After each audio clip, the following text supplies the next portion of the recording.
Hey YouTube, Ali Sultani from everyonestrings.com here. The following is a snippet from my online course. If you like what you see, check out more at everyonestrings.com.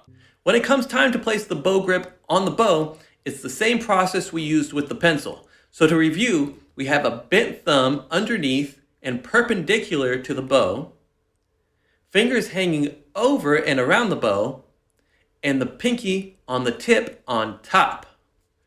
Remember that the first step of having the thumb in the correct position is the most important. Now, hold your bow with your left hand out in front of your body in order to free up your bow hand.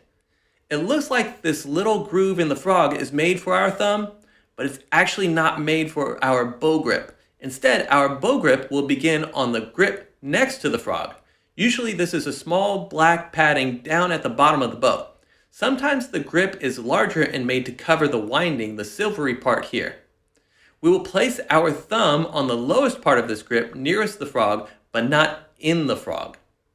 From there, drop the other fingers over the bow. If everything lines up perfectly, the thumb and middle finger should be across from each other or even touching, and the ring finger should be on the frog. The ring finger will often line up on the dot of the frog if you have one, but sometimes won't for smaller hands. Once you have your bow grip, turn your bow upright into a neutral position.